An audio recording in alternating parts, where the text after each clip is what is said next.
Ils vrombissent au-dessus de nos têtes tels des aéronefs. Lors des manifestations festives, ils retiennent notre attention par leur survol répétitif et à basse altitude. Ce sont les drones, des appareils qui sont désormais présents dans notre vie quotidienne. De la perception du commun des Béninois, il s'agit des jouets, des objets de snobisme.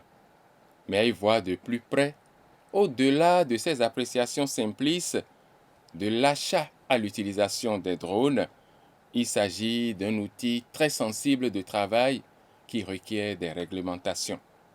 Madame, Monsieur, bonjour.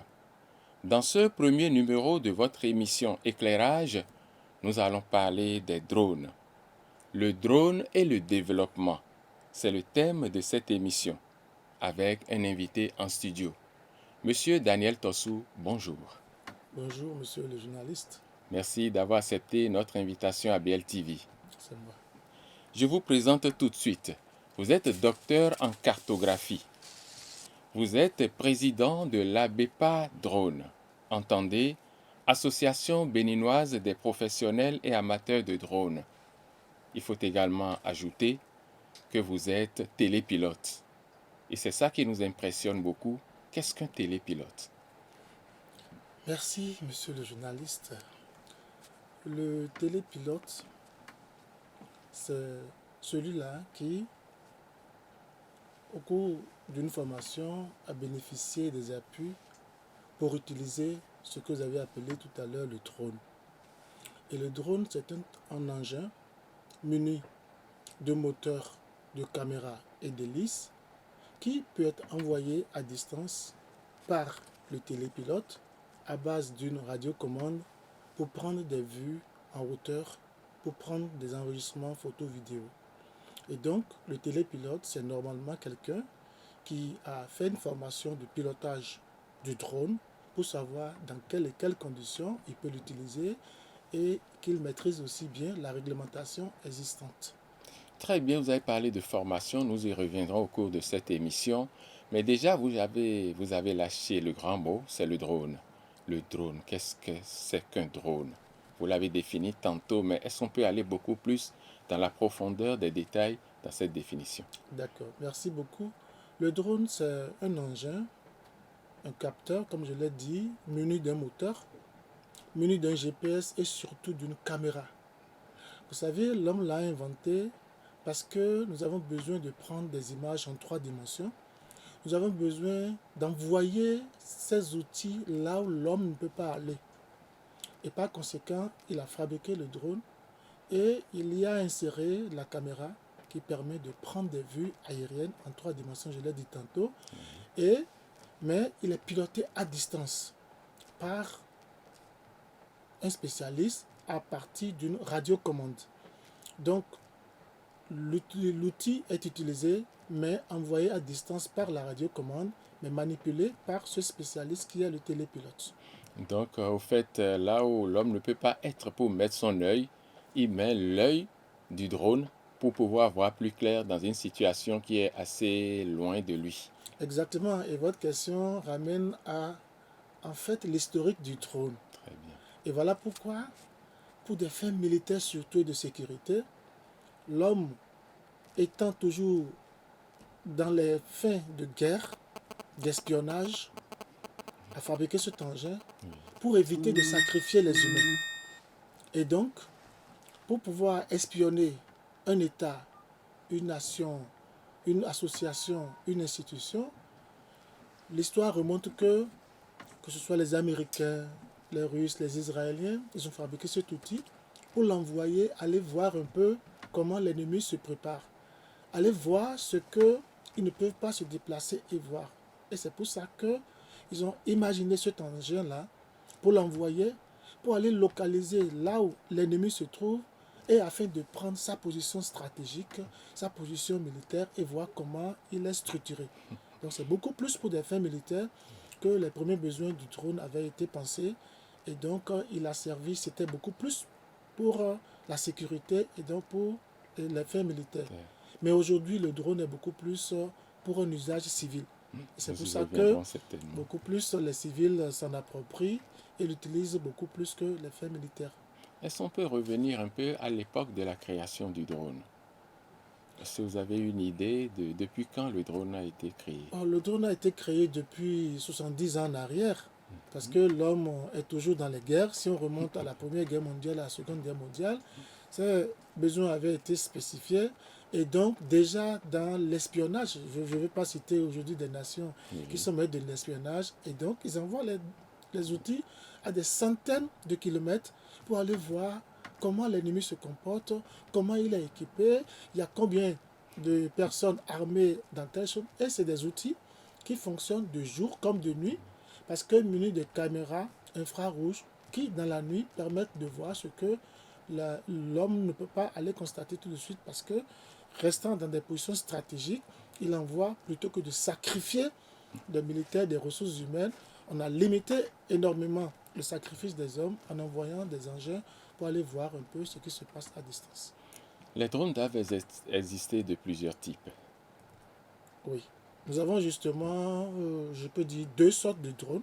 Oui, Et donc, les drones qui sont munis d'hélices, oui, on les appelle des multirotors, ou bien des drones qui sont munis d'ailes, qu'on appelle des fixed wing. Les drones munis d'hélices font des décollages à la verticale et aussi de l'atterrissage à la verticale. Alors que les drones munis d'ailes, qu'on appelle des fixed wing, ils sont lancés, propulsés.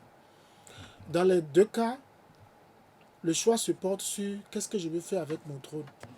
Et que celui-là qui a les moyens financiers d'acquérir le drone doit demander aux spécialistes quel type de drone il lui faut, voilà. parce que chaque type a ses avantages et inconvénients. Donc ça dépend de ce qu'il veut faire avec ce drone et on aura un type de drone approprié pour Exactement, l'activité. exactement, parce que lorsque je vais utiliser par exemple des drones à aile fixe, Oui, il me faut une grande superficie de décollage et d'atterrissage. oui, Alors que les drones à hélice n'ont pas besoin d'une grande superficie, juste un endroit où on peut les poser. Ils font le décollage à la verticale, oui, ils survolent, ils vont faire les collectes de vue aérienne, oui, et à la fin de leur mission, ils reviennent à la même position. Et donc, ils ne nécessitent pas assez d'espace. Alors que les drones à ailes doivent avoir un espace très dégagé oui, pour éviter des crashs. Donc, le télépilote doit s'assurer qu'il n'y a pas des obstacles. Les zones montagneuses, les endroits avec des maisons à plusieurs niveaux, les antennes paraboliques, les antennes de GSM sont à éviter, oui. parce que le drone, dans son décollage et dans son retour, peut rencontrer ces obstacles-là. Et donc, il lui faut assez d'espace pour le faire. Aujourd'hui, tout le monde cherche à avoir un drone chez lui pour faire des photos à la maison, couvrir les manifestations festives. Est-ce qu'il est permis d'avoir le drone comme on achète du pain au bord de la voie? Oh, c'est ce que le commun des Béninois pense. Et c'est pour ça que, au niveau de l'association béninoise des professionnels et amateurs de drones, on s'évertue à faire connaître les tests en vigueur. Je ne peux pas me lever parce que j'ai de l'argent pour aller prendre un drone. Et quand on voit aujourd'hui la jeunesse des drones au Bénin, on se rend compte que c'est beaucoup plus pour des fins, comme vous l'avez dit, festives.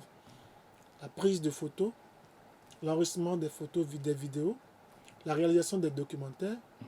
Lors des mariages, vous voyez des drones qui survolent. Mais en réalité, c'est des personnes qui ne sont pas trop professionnelles qui l'utilisent.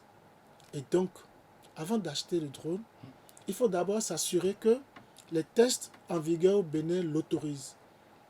Il y a des drones qui ont un certain nombre de poids qui ne sont pas demandés, qui ne sont pas possibles d'acquérir, acceptés au Bénin. Voilà. Parce que quand le poids dépasse la norme requise par la NAC, Oui. ça veut dire que vous voulez déjà utiliser cet appareil certainement pour des fins militaires ou de sécurité. Et donc, tout le monde doit connaître la réglementation. Pour acheter mon drone, il me faut connaître les exigences. Parce que je dois utiliser le drone dans certaines conditions pour faire mes prises de vue, pour faire mon travail. D'accord. Depuis l'achat, en passant par l'immatriculation, l'assurance, l'autorisation d'utiliser le drone, il y a certainement des formalités à faire. Absolument. D'abord, lorsque j'ai les possibilités financières d'acquérir un drone Oui. et que je l'achète, les tests m'obligent à aller l'immatriculer au niveau de l'ANAC. L'ANAC veut dire Agence nationale d'aviation civile. Et donc, un peu comme nous achetons nos voitures et nos motos, il faut aller aussi immatriculer le drone. Et là, c'est une petite formalité que vous faites. Oui. Vous déposez un dossier et en retour, l'ANAC vous donne un numéro d'immatriculation. Ça, c'est la première étape. La seconde étape aussi de la réglementation, vous devez aussi assurer votre drone.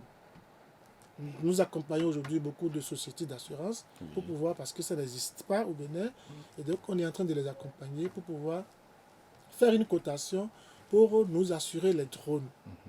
Avant maintenant de penser à obtenir une autorisation.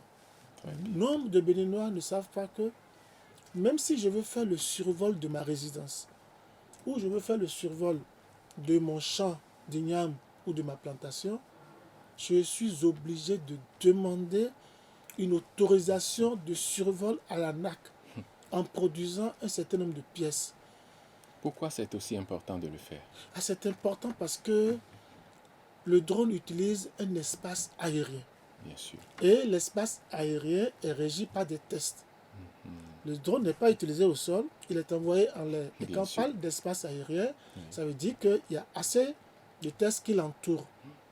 L'espace aérien est parcouru par des jets privés, C'est vrai. des avions commerciaux, des hélicoptères et aussi des drones. Donc, un certain nombre de mesures doivent être prises pour que celui-là qui utilise cet engin sache à quelle hauteur il doit survoler et dans quelles et quelles conditions il doit survoler. Et pour cela, lorsque je veux faire un travail dans une zone précise, j'envoie à l'ANAC les coordonnées géographiques, longitude et latitude de la zone où je vais travailler. C'est sérieux. J'envoie la documentation qui montre que mon drone est immatriculé, mon drone est assuré et je dis le type de travail que je vais faire. Et j'ajoute enfin mon certificat de télépilote qui prouve que je suis professionnel. Et tout ça, l'ANAC prend en compte et m'autorise à travers cette autorisation à maintenant faire mon travail. Je rappelle que l'autorisation est ponctuelle. Je veux faire une mission, je demande l'autorisation pour cette mission. L'ANAC, si les conditions sont réunies, me donne cette autorisation pour la mission. Lorsque la je veux mission faire est terminée, l'autorisation, c'est fini. C'est fini. Lorsque je veux faire une autre mission, Oui. il me faut encore reprendre le même cheminement pour avoir encore une autorisation. Monsieur Tossou, je ne suis pas sûr que tous ceux que nous voyons avec des drones à la plage en train de s'amuser fassent toutes ces formalités-là avant de mettre en route leur drone. Justement, c'est pour ça qu'il faut faire connaître les tests en vigueur. Et c'est ça qui a sous-tendu la création de l'association béninoise des professionnels amateurs de drones, parce qu'il faut que nous sensibilisons, il faut que nous fassions connaître les tests pour qu'on sache que non, j'ai de l'argent, j'achète un drone, je vais à la plage, j'envoie mon drone en l'air, je prends les images, je viens monter des vidéos. Non. Comme je l'ai dit tout à l'heure, même la hauteur de survol, elle est autorisée. Au Bénin, les tests me cadrent suffisamment. Je ne peux pas dépasser une certaine hauteur de 100, 120 mètres. Et dans certaines zones, je ne peux même pas rester à 60 mètres pour faire le survol. En un mot, j'ai des zones d'autorisation spécifiques et des zones où je dois demander des autorisations spécialement afin de faire et maintenir une hauteur de vol pour faire les prises de vue.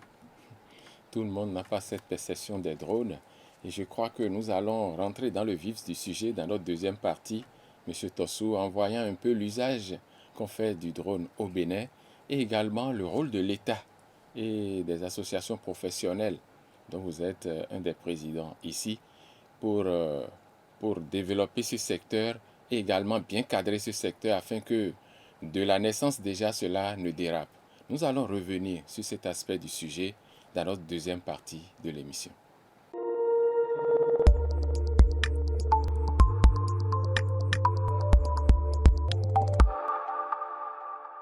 Madame, Monsieur, amis de BLTV, je suis toujours sur cette émission Éclairage avec notre invité Daniel Tossou, télépilote, docteur en cartographie et président de l'ABEPA Drone, Association béninoise des professionnels et amateurs du drone.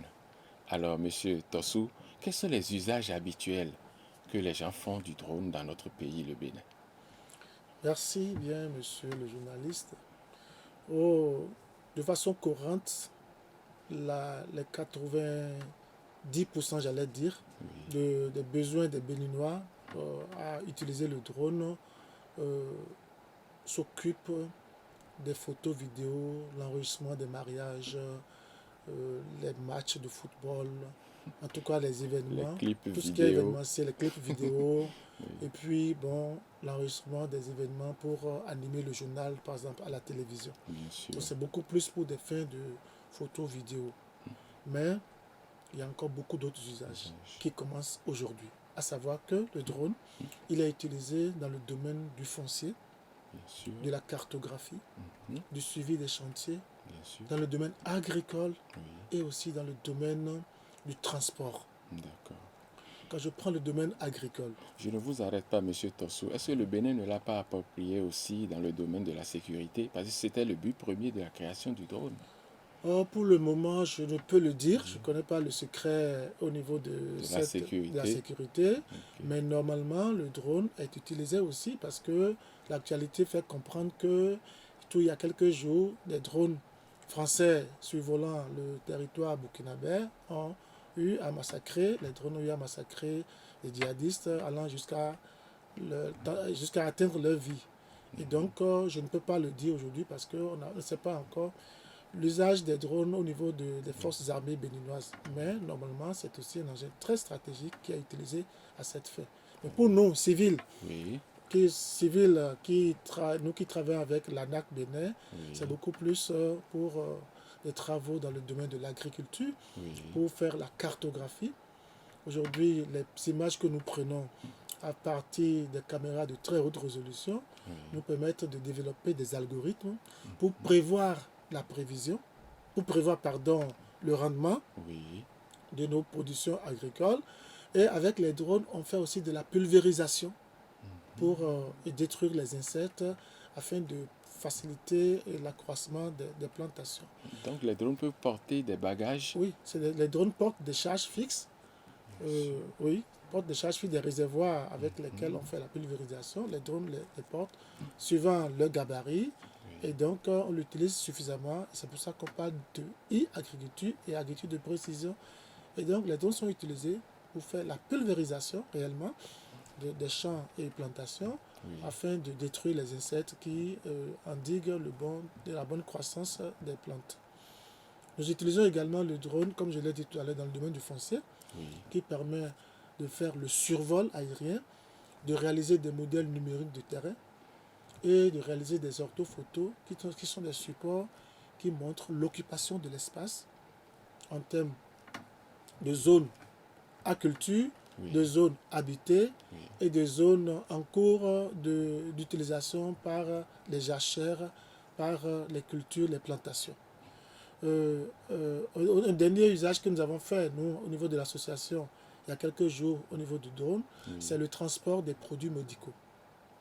Et Mhm. là, Dans le c'est domaine de la dans santé, le domaine de la santé. C'est pour ça qu'on parle donc du transport des produits. Donc, c'est le domaine de transport et santé à la fois. à la fois. Où il faut constater qu'il y a des zones enclavées, Oui, des zones difficiles d'accès oui, pour lesquelles il ne serait pas facile de faire déplacer quelques poches de sang, par exemple, par pour aller exemple. sauver des vies humaines. Et donc, lorsqu'on se retrouve dans ces zones enclavées, où l'expérience a eu lieu, par exemple, comme Condé, Kéro, Materi, Tangueta, Des zones les zones montagneuses. montagneuses, on a fait l'expérimentation du transport des poches de sang avec des drones spécifiques Oui, qui, en quelques dizaines de minutes, ont rejoint les deux localités pour approvisionner des centres médicaux en poches de sang pour pouvoir sauver des femmes qui sont en travail, des femmes qui ont besoin d'être césarisées. Et donc, de plus en plus, ce domaine connaît d'accroissement parce que ça rend utile, ça sert et ça évite des pertes en vies humaines. c'est vrai. Alors donc, de l'usage que font les Béninois des drones, il faut dire que c'est assez utile. Mais pour le commun des Béninois, C'est donc perçu comme un jouet, parce qu'on prend des photos, on prend des vues, on a Oui, de belles vues aériennes et on s'en tient à cela. oui. Alors que votre développement nous montre maintenant que le drone peut mieux et plus que ça. Ah oui, bien sûr que oui. Et nous, au niveau de l'université, il y a maintenant des cours qui sont faits pour pouvoir montrer aux étudiants en quoi le drone peut servir au développement en général Oui, et en quoi le drone peut être utile oui, pour faciliter l'acquisition des images, oui. le traitement de ces images et donner un résultat qui pourrait servir à la nation. Donc scientifiquement plus probant, Oui. bien sûr. Ça nous envoie vers le domaine de la formation, justement. Tout le monde ne peut pas utiliser le drone. Il faut se former d'abord. À cette étape où le Bénin est avec le drone, est-ce qu'il y a un volet formation? Est-ce qu'il y a une école qui forme? Et quand on forme, est-ce qu'il y a un diplôme qui est donné? Parlez-nous un peu de la formation Mhm. dans le domaine du drone. Merci bien, monsieur le journaliste. Oui, C'est une question épineuse que vous venez d'aborder oui, parce qu'aujourd'hui, c'est le grand souci que nous avons, la formation. Comme je l'ai dit, c'est un outil stratégique oui, qui vous oblige à avoir une connaissance solide bien sûr. parce que ne pilote pas le drone qui veut, mais c'est qui peut. Et pour cela, il faut d'abord faire une formation basique qui vous permet de connaître l'outil lui-même et de Oui, savoir comment le manipuler. La formation qui vous permet de connaître quels sont les tests qui tournent autour de cet outil et les exigences.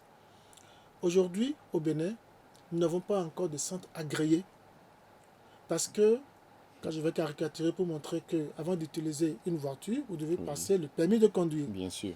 Et donc, vous devez faire l'auto-école. Mhm. Aujourd'hui, les associations, les cabinets qui existent au Bénin facilitent cette connaissance, à savoir comment prendre d'images, comment enregistrer et comment les traiter. Oui, Mais pour le moment, il n'y a pas encore un un centre centre certifié. agréé. Nous sommes en train de monter ce dossier avec l'ANAC Bénin Oui, parce qu'il faut monter un dossier. Le drone, il paraît simple, mais je vous avoue que c'est aussi difficile que faire venir des jets privés, des avions commerciaux au Bénin. ah Vous bon? montez le même C'est à la dossier, même valeur? oui, vous montez le même dossier qu'on appelle ROC Oui, au niveau de l'ANAC Bénin. Et nous, depuis 2 ans que nous sommes en train de faire ça, nous sommes à mi-chemin. hmm, Et c'est pour cela que pour pouvoir certifier maintenant des personnes qui l'utilisent très bien, oui, nous sommes obligés de faire venir des partenaires de la sous-région et de l'Europe oui. qui viennent nous accompagner ici parce qu'il faut que les certificats soient attestés et validés par les aviations civiles du Bénin, du monde entier. Dans ce processus, ça doit coûter vraiment une fortune. Ah oui, Parce bien qu'il faut sûr. faire venir des experts dans ce cadre. L'expérience que nous avons faite la dernière fois, qui remonte à juste en décembre, Oui, fait comprendre qu'il faut disposer de moins de 700 800 000. Et à partir d'aujourd'hui, il faut dire qu'il faut avoir le million pour pouvoir faire cette formation certifiante. Et cela n'est pas cher lorsqu'on voit tout ce que vous gagnez. Alors, la certification que nous soutenons ici oui, a la même valeur que quelqu'un qui s'est inscrit à une formation dans un centre autorisé en Europe, oui. qui a pris son avion, qui va séjourner à l'hôtel et qui paye les frais de formation en France, en Grande-Bretagne, en Belgique. Il obtient aussi un certificat après une semaine de formation. Et ce que nous délivrons également ici avec nos partenaires sénégalais et britanniques, c'est aussi des certificats de télépilote qui ont une valeur européenne et donc reconnus par les aviations civiles de l'Europe et du monde entier. Voilà Alors, pourquoi nous sommes en train de nous battre oui, pour que, enfin, nous puissions avoir des centres à certifier au Bénin par l'ANAC Bénin pour pouvoir maintenant organiser des formations certifiantes à la bourse du Béninois. pour devenir télépilote, il faut combien d'années de formation? Oh, on ne parlera pas en termes d'années de formation. Lorsque déjà vous l'utilisez, vous avez fait des formations basiques qui Bien vous sûr. permettent de manipuler le drone, qui vous permettent de connaître la réglementation, les usages, l'utilisation des accessoires et Oui. de prendre des vues. Cette Il vous formation basique est donnée par qui? est donné par des cabinets, Atlas, GIS, est donné par ABPA Drone aussi, Ok, par certains cabinets de cartographie bien pour sûr. environ une durée de 10 jours au maximum. Et D'accord. pour quelqu'un qui a la manipulation facile de la radiocommande et qui sait utiliser dans des conditions requises cet outil, je pense qu'en 10 jours, il, il reçoit l'essentiel qu'il faut et lorsqu'il dispose de son drone, il s'exerce régulièrement, de jour comme de nuit, pour pouvoir faire la manipulation. Et quand maintenant on est convaincu qu'il sait l'utiliser, qu'il le manipule, qu'il prend la vue, on peut maintenant l'autoriser à aller faire la certification, qui n'est pas en fait une formation, mais qui est juste un complément qui met à niveau celui-là qui sait utiliser et qui s'assure que dans n'importe quelle condition, parce qu'il envoie le drone par exemple à 100 mètres d'altitude. Imaginez que par un vent fort, le drone lui échappe et qu'il n'a plus la maîtrise du GPS, la maîtrise de la radiocommande. Qu'est-ce qu'il faut faire? Il doit être outillé pour pouvoir récupérer ce drone-là pour éviter les crashs. Parce que quand il y a crash de drone, ça va tomber sur des pare-brises de voitures, ça va tomber sur des têtes de personnes à la plage, ça va tomber sur des habitations et quelqu'un qui ne sait pas l'utiliser peut envoyer par exemple le drone en l'air pour aller prendre des images des ambassades alors que c'est des centres stratégiques qui sont totalement interdits et donc la formation elle est importante et la certification elle est indispensable avant qu'on autorise quelqu'un à avoir l'autorisation à être porteur d'un papier qui lui permet d'utiliser le drone dans n'importe quelle condition. Donc la formation qui vient couronner le titre de télépilote est une formation comme on pourrait le dire, on passe le permis de conduire. Exactement. Vous finissez toutes les informations, tous les essais à votre niveau et après les experts viennent pour couronner votre formation et vous donnent le cachet nécessaire pour que vous soyez reconnu comme tel. Les experts viennent parce que vous avez déjà utilisé le drone comme je l'ai dit tantôt et ils s'assurent que vous maîtrisez certains éléments stratégiques et ils vous donnent encore assez de conseils pour voir l'attitude d'un télépilote dans n'importe quelle condition. Et lorsque ces échanges sont faits pendant quelques jours, vous allez passer maintenant un test. Ce n'est pas juste un appui qu'on vous donne pour qu'à la fin on vous donne la certification. Non. Vous passez un test, un examen, où vous passez d'abord un test psychotechnique. On vous soumet à environ une centaine de questions et vous finissez. Lorsque vous passez cette étape psychotechnique-là, on vous met maintenant en conditions réelles où vous allez sur le terrain avec les formateurs, on vous donne le drone et vous le manipulez. C'est comme l'auto-école, le formateur il est à côté de vous, on vous met au volant, on vous dit voilà de partir, on vous dit d'envoyer le drone dans telles conditions, on vous envoie ça, on peut vous envoyer même à côté d'un aéroport, et vous utilisez, vous ramenez votre drone, vous vous comportez très bien, et tout ça c'est noté. Lorsqu'on voit que vous avez vraiment l'aptitude qu'il faut, alors vous passez avec brio votre test et vous obtenez votre certificat de télépilote, et donc vous commencez par l'utiliser. Ce document, vous allez l'utiliser pendant toute votre vie de professionnel parce que sans cela, l'ANAC Bénin et les autres aviations civiles ne peuvent pas vous autoriser à avoir le document qu'il faut pour pouvoir travailler. C'est ça. Et dans tout ce processus, l'État a certainement un rôle. De votre côté, vous vous battez déjà. Quelle est votre complémentarité avec l'État pour aboutir dans ce processus? Monsieur le journaliste, vous touchez un point très, très important pour lequel nous avons besoin vraiment de l'appui de l'État. Nous, associations professionnelles, nous jouons notre rôle, mais nous avons besoin de l'accompagnement de l'État parce qu'il faut communiquer, il faut former. Il y a beaucoup qui ont des drones, mais parce qu'ils n'ont pas le savoir, ils l'utilisent. Et il y a beaucoup de personnes de notre association qui sont gardées à vue ou qui sont présentés au procureur, qui sont envoyés même à la criette, parce que utilisant le drone dans des conditions peu orthodoxes, et donc sont attrapés par la police républicaine, les militaires, présentés, gardés à vue et présentés au procureur, parce qu'ils ne savent pas qu'il fallait surmonter telle et telle étape d'abord. Voilà pourquoi nous, on demande à l'ANAC Bénin. Il y a le ministère de la digitalisation et du numérique qui fait beaucoup pour nous à travers l'ADN, mais il faut dire que les efforts ne sont pas suffisants.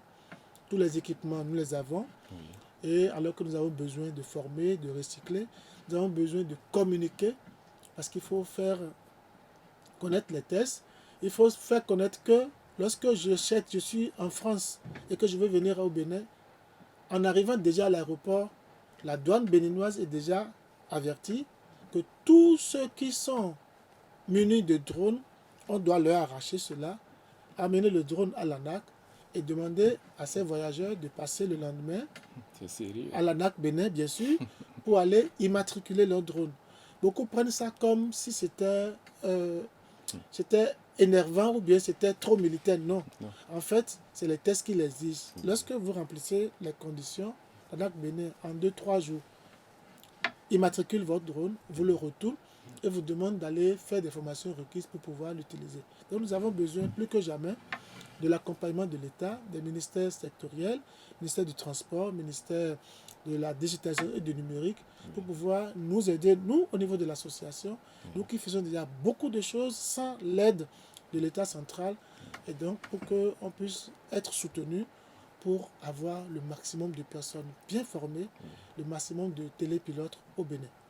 Alors déjà, il faut à votre niveau, au niveau des associations, développer alors des campagnes de sensibilisation pour que tous ces acteurs sachent qu'ils doivent faire des formalités avec cet outil avant de l'utiliser. Est-ce que vous avez de temps en temps organisé ce genre de campagnes de sensibilisation afin que le commun des Béninois soit informé? Nous l'avons fait, mais nous comptons encore renforcer cela.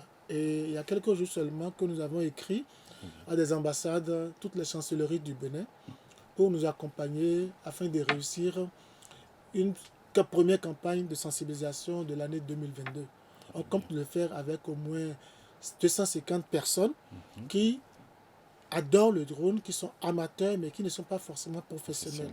Et donc, on a prévu 3 jours d'accompagnement pour sensibiliser les uns et les autres aujourd'hui, parce qu'avec les crises, avec la sécurité qui est menacée au niveau de notre pays, et avec l'utilisation du drone par des personnes de bonne foi, il est important de faire connaître à nos compatriotes que le drone est un engin de guerre utilisé dans certaines conditions, et donc il faut s'entourer de maximum d'atouts pour éviter qu'on ait des problèmes, par exemple, avec qu'on nous sanctionne, parce que les tests aussi font comprendre que, attention, celui qui n'utilise pas les drones dans de bonnes conditions, il est passible de peine de prison, allant jusqu'à 3 ans d'emprisonnement ferme et des amendes à payer. Par conséquent, il faut qu'on sensibilise, il faut qu'on fasse connaître les tests existants, et je pense que ça ne sera pas difficile pour tous ceux-là qui veulent utiliser cet outil merveilleux, splendide, qui donne assez de bons résultats. Alors la sensibilisation, c'est beaucoup de moyens. Vous comptez sur quoi? Nous comptons d'abord sur nous-mêmes, sur la cotisation des membres de l'association, et sur l'apport de l'ADN, l'apport du ministère, l'apport des gens de bonne volonté, l'apport des universités, des centres de formation, et l'apport de nos partenaires intérêts comme extérieurs qui, d'une manière ou d'une autre, peuvent soutenir cette initiative-là. Nous avons cru que le drone n'est pas un jouet à travers tout votre développement, mais c'est un outil de développement. Comment le drone peut-il aider au développement? Nous allons en parler dans la 3e partie de cette émission Éclairage.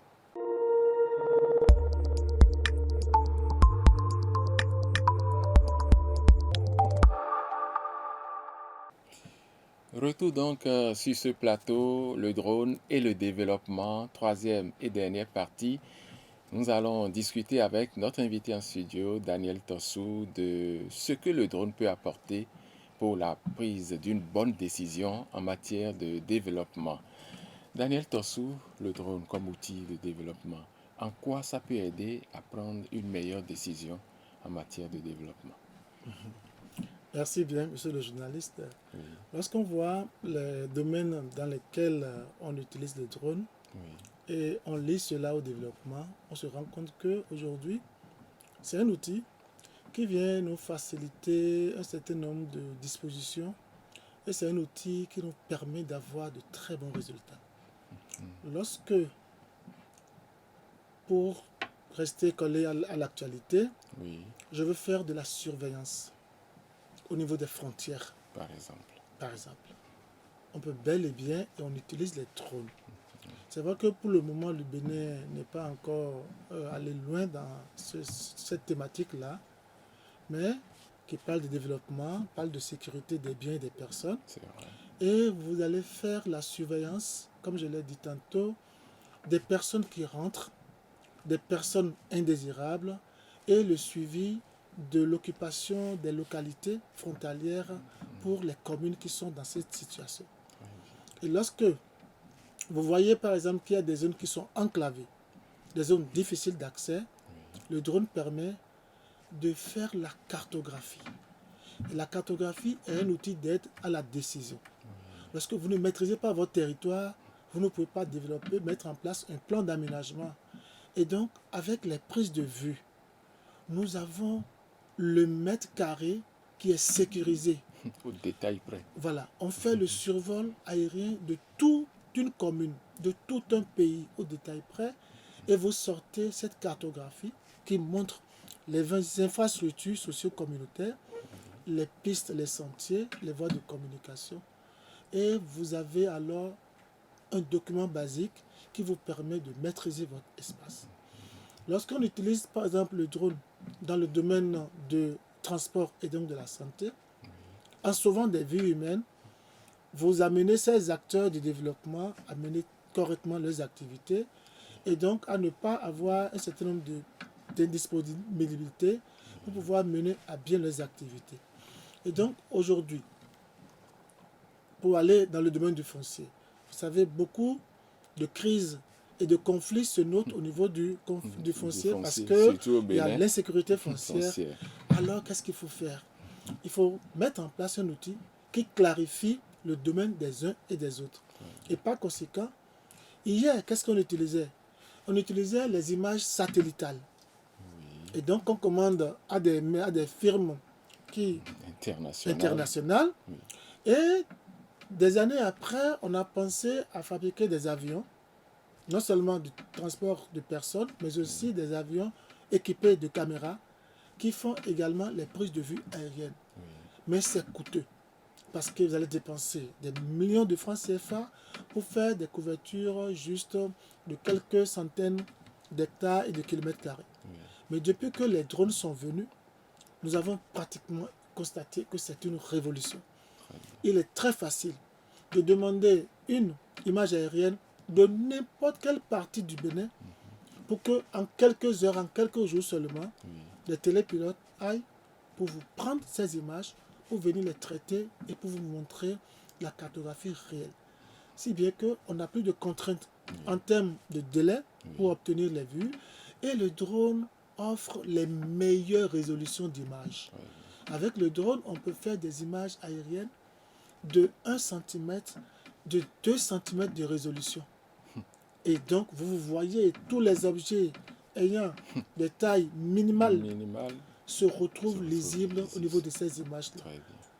Aujourd'hui, le drone est utilisé pour faire l'inspection, pour faire le suivi des chantiers. Tous les chantiers routiers qui se passent, on fait des prises de vue périodiques pour montrer l'état d'avancement. Et ça permet de suivre les chantiers, de voir que tel chantier a évolué ou tel chantier est en régression. Et par conséquent, le drone offre des données permettant d'être utilisées pour pouvoir apprécier le niveau d'avancement. Donc le drone aujourd'hui intervient dans beaucoup de secteurs et favorise le développement. Pour finir, j'allais parler de l'agriculture. Le développement, c'est la croissance. Le développement, c'est aussi obtenir de très bons rendements. Et avec cet outil qui est muni de capteurs, on peut permettre de prédire même les rendements. Parce que avec le drone et les algorithmes que je vais développer, je peux prévoir déjà qu'il y a un stress hydrique dans mon champ de 250 hectares. Il y a des insectes qui ont attaqué une partie de mon domaine. Et je peux savoir que la quantité d'azote, elle n'est pas suffisante pour que mon sol puisse donner de bons rendements. Et avec les algorithmes, j'obtiens même des propositions de quantité d'azote qu'il faut mettre dans le sol afin que le rendement soit optimum. Et tout ça, c'est le drone. Le drone aide vraiment à la prise de décision dans le développement. Je voudrais revenir sur le foncier.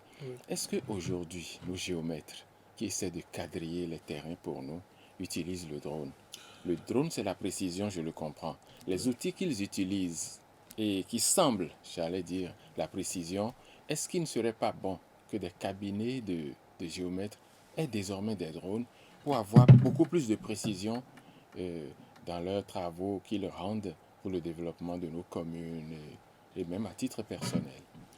Oh, ils n'ont pas le choix. Et quand on parle de cabinet de géomètres experts, on parle de cabinet de cartographie, de cabinet de système d'information géographique. Ils n'ont pas le choix parce que c'est un outil qui s'impose. Avant de faire le lotissement Oui. d'un quartier ou d'une ville, il faut disposer de l'imagerie aérienne et des Les cartes de base. lotissements. Quand vous partez dans des centres qui sont normalement la cartothèque nationale, vous n'avez pas de carte actualisée. Je parie que vous vous demandez aujourd'hui la carte au niveau d'une ville comme Calavi Oui, ou comme Cotonou, oui. on va vous sortir des documents qui datent de 20 ans en arrière. Alors que c'est un outil qui peut faciliter les prises de vue et permettre qu'on réalise. Et lorsque vous réalisez maintenant la couverture aérienne pour faire des travaux techniques qu'on appelle prise de relevé au GPS et d'orthophotographie, vous sortez ce qu'on appelle des orthophotos, qui sont des documents précis qui montrent l'espace dans lequel on veut faire le lotissement, et ça permet de faire des propositions de plans d'aménagement, d'affectation du sol, si bien que le foncier se vit pas seulement dans la tête, mais se voit également devant nous à travers une image. La commune est mise sur papier et on voit que, attention, voilà les zones de forêt, les zones détruites, les zones habitées, les réserves foncières, les zones de forêt. Et là, ça permet de voir des plans d'eau. Et ça permet de voir les communes qui sont les plus vertes. Ça permet de voir les zones qui sont, les forêts qui sont détruites par nos actions anthropiques. Et ça permet de voir encore jusqu'où nous avons détruit les forêts et jusqu'où nous vivons seulement sans nos arbres.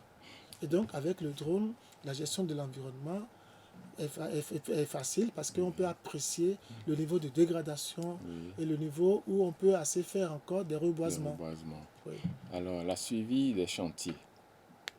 Beaucoup de gens préfèrent l'utilisation des drones maintenant pour suivre les chantiers, pour ne pas être toujours là comme des épouvantails et à faire peur aux ouvriers.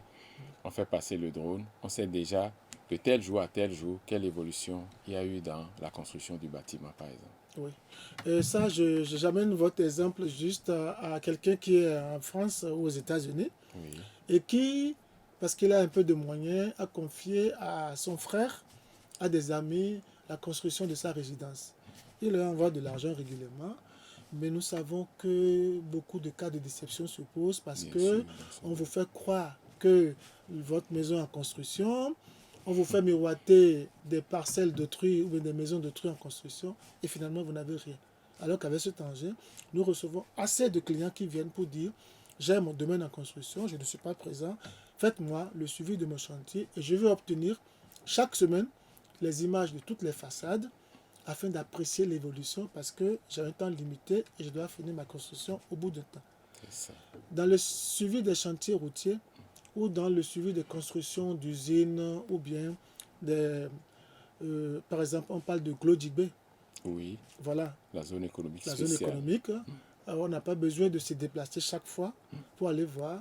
Le maître d'ouvrage recevra régulièrement, périodiquement, les images aériennes et apprécie tout au moins l'architecture, comment c'est en train d'être mise en place et voir et apprécie, parce qu'on ne peut pas forcément se déplacer. Aujourd'hui, vous voyez, avec l'avènement de la Covid, on a fini avec les déplacements des hommes. Et donc aujourd'hui, avec cet outil, on rapproche les sites et des lieux de fabrication de l'homme pour pouvoir lui permettre d'apprécier. Très bien. Dans le domaine de la santé, on en parlait tantôt, déplacement des poches de sang, surtout dans l'urgence. Il semble que le drone reste très important. Ah oui, le drone reste très important parce que pour une distance seulement de 20 ou de 30 km qui sépare deux localités, alors que le niveau d'enclavement est très élevé, une voiture d'ambulance, d'urgence, Oui, peut quitter pour faire plus de 2 heures. c'est vrai. Lorsque c'est dans une zone, par exemple, au niveau du Mono, ou bien du Koufou, avec de l'argile, en temps de pluie, C'est un difficile. déplacement de 18 km peut vous coûter 3 heures de temps. Alors qu'avec le drone, vous avez quelques dizaines, l'expérience qu'on a faite dans l'Atakura avec le déplacement des poches de sang de Kondé à Kérou, où nous avons plusieurs dizaines de kilomètres. C'est juste en 10 minutes, 15 minutes, 20 minutes maximum que le drone a pu se déplacer pour aller livrer dans l'hôpital de zone de Kondé la poche de sang, alors qu'avec l'homme, il fallait prendre la voiture, éviter les accidents, courir et faire peut-être 2 heures de déplacement, sans être sûr que vous n'aurez pas une crevaison. Donc avec ça, c'est incomparable. Oui, La vitesse à laquelle ces engins bien équipés se déplacent pour pouvoir faire des livraisons, c'est très impressionnant et le Bénin n'aura pas de choix d'aller. L'expérience a commencé commencer. et je pense que ça va se poursuivre parce que nous avons assez de localités enclavées ou de localités difficiles d'accès dans le Bénin. C'est vrai. Donc, l'utilité donc, des drones. Les drones sont donc très utiles dans le processus de développement et sont rentrés dans le quotidien des Béninois. Alors, qu'est-ce que le drone ne peut pas faire? Quelles sont les limites du drone? Nous avons vu le drone comme un idéal tout à l'heure. Oui. Le drone peut, le drone peut, le drone peut. Qu'est-ce que le drone ne peut pas? Oh, le drone, Le drone évidemment, a certainement des a limites. des limites, bien sûr que oui, le drone a des limites et c'est pour ça que l'homme accompagne son intelligence dans son utilisation. Euh, Lorsque je veux faire du survol aérien, je suis obligé d'attendre à un moment donné de la journée pour avoir des images nettes. D'accord. Et donc, je ne me lève pas à 6h, 7h, 8h pour aller prendre des images. Il faut que le niveau d'ensoleillement soit élevé pour me permettre d'avoir des images claires. Lorsque je suis en temps d'harmattan, Oui. le drone, quand il est envoyé, il ne permet pas de prendre de très nettes images. Et par Les conséquent, brumes de poussière voilà, et je parfois suis aussi obligé les d'attendre brouillards. les brouillards, je suis obligé d'attendre de bonnes conditions atmosphériques avant de lancer mon drone pour aller le faire. D'accord. Le drone crash. Donc nous enregistrons aussi des crashs de Crash drone. des drones. Et c'est dû à quoi? C'est dû certainement à des dysfonctionnements au niveau des accessoires. Oui. Les Les batteries, batteries. les batteries peuvent lâcher. Oui. Ou bien l'hélice que vous avez placée, vous n'avez pas pris la peine de vérifier que l'hélice a bien été fixée. très bien fixée, si bien qu'en plein vol, un seul lâche Oui. et ça déséquilibre le drone qui vient cracher sur la tête. Il y a aussi les oiseaux qui constituent une menace pour les Les drones. drones. C'est vrai que ce cas, nous ne le vivons pas trop au Bénin, Mhm. parce qu'on n'a pas assez de côtes ici, on n'a pas aussi assez de rapaces qui menacent les drones. Mais dans une région, par exemple, comme le Cambodge ou bien le Sénégal, pour nos partenaires, pour ce qu'ils nous disent, Oui. les drones sont menacés parce qu'ils sont considérés comme des étrangers dans le ciel aérien, dans un ensemble d'oiseaux qui sont en train de survoler. Parfois, les crashs de drones sont dus à ce que les oiseaux vont les percuter et dans ces conditions, le drone tombe et crée des dégâts. Les limites des drones sont seulement liées à nos utilisations, Oui. mais lorsque nous savons ce que nous pouvons faire, ce que nous ne pouvons pas faire, on ne l'utilise pas dans des conditions où il y a des complications. C'est ça. On reste en tant que professionnel pour le faire. Le drone prend les images. Je ne dirais pas que la saison pluvieuse est une menace, mais je peux aussi l'utiliser dedans pour savoir que je prends pour apprécier le niveau d'inondation, je prends pour apprécier, mais lorsque le drone se retrouve dans une situation où, par exemple, je perds la connexion avec ma radiocommande, Oui. je me retrouve en situation compliquée où je dois chercher à renvoyer le drone chez lui.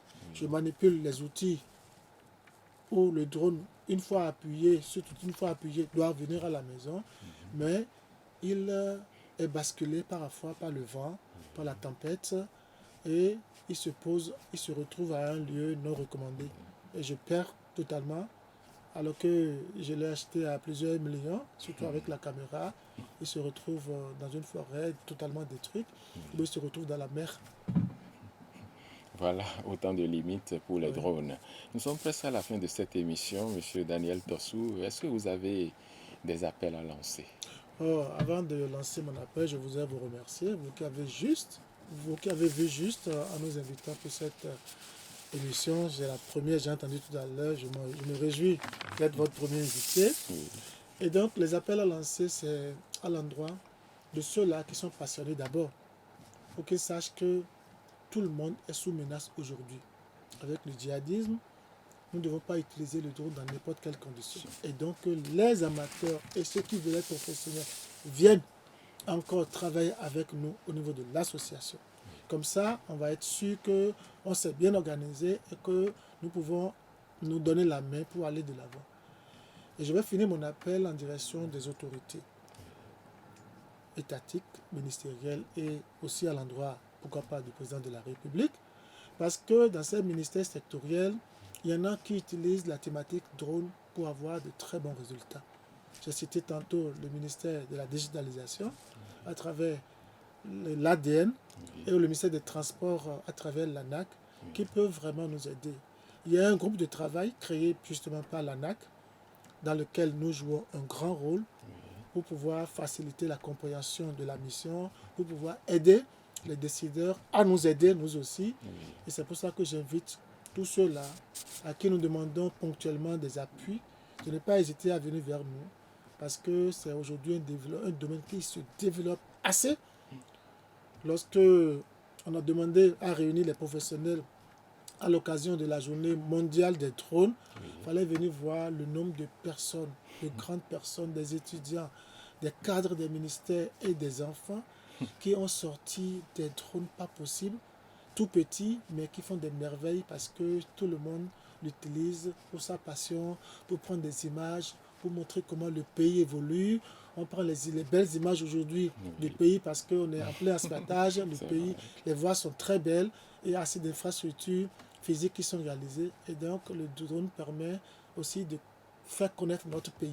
C'est pour ça que j'invite bien tous ceux qui sont passionnés et tous ceux qui peuvent faire quelque chose à accompagner des structures par exemple comme ABEPA Drone, des structures par exemple comme Benin Flying Lab et l'association béninoise de cartographie et de l'information géographique.